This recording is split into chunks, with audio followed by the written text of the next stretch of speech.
It's Sunday, which means it's recap time here on the Retirement Quick Tips podcast. The theme this week was home updates that actually add value.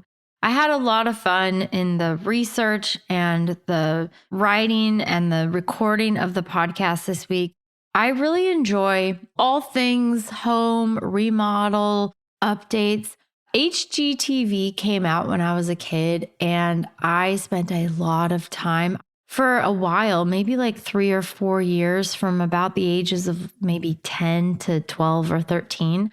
I wanted to be an interior designer because I loved rearranging my room. I loved decorating. I love watching things on HGTV, all the DIY stuff. Loved it. And so I did go a little long this week because it's a very fascinating topic. And so some of the episodes were actually double the length of what they normally are. I went like 8, 9, 10 minutes on a few of the episodes this week, but it was a lot of fun, and hopefully I covered good principles to keep in mind if you're planning to do remodel projects, updates to your home. So in case you missed any of the episodes, I talked about the top 5 low-cost upgrades that actually increase value, where you're likely to get 100% or even a little more return on investment. I also talked about 5 more updates that maybe don't give you a full return on investment, but come pretty close and give you a decent ROI. Then I talked about 2 common home improvements that are the worst in terms of return on investment. And spoiler alert, that's major kitchen and bathroom remodels.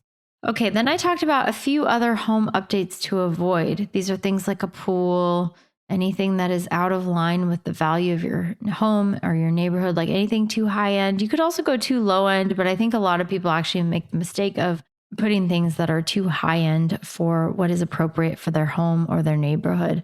And then most importantly, I talked about the financial considerations when updating your home. Home updates, especially major remodels, are very expensive. Like, you're not getting out of a major remodel for less than $25,000. It's just not possible. And so if you're spending 5 figures, 6 figures in many cases, you want to be smart about this financially. And obviously, this is a financial podcast, so I had to cover the financial considerations as well. And I would say the most important takeaway from this week is threefold. So number 1 is pay cash and don't finance updates to your home. It's a really unpopular opinion, but when you consider the fact that you do not get a full ROI on pretty much any home update you're going to want to do, financing it with debt only puts you deeper into the hole and only increases the cost even more when you're never going to recoup that cost in most cases. Second takeaway is minor updates, especially ones that increase curb appeal, are the things that are going to give you the best return on investment.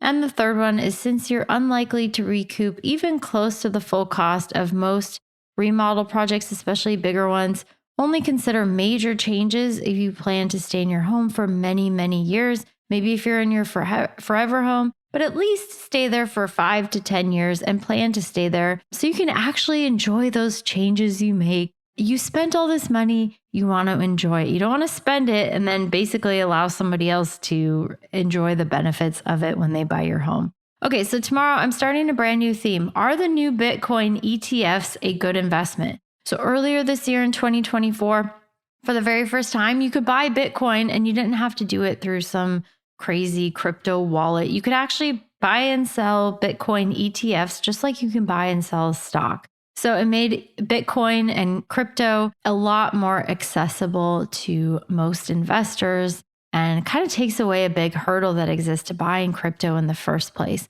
So I'll talk about, is this a good investment? Is this a worthwhile investment now that you can easily access it?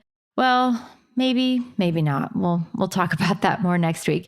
Thank you so much for listening this week. If you're enjoying the podcast, please share the show. Be sure to subscribe if you haven't already. And if you're interested in learning more about working with me, you can check out my website, truenorthra.com, and you can book a 15-minute call to talk about whatever is on your mind with me right over there. All right. Thank you so much for sharing the love and spreading the word. I hope you have a blessed Sunday. My name is Ashley Michike, and this is the Retirement Quick Tips Podcast.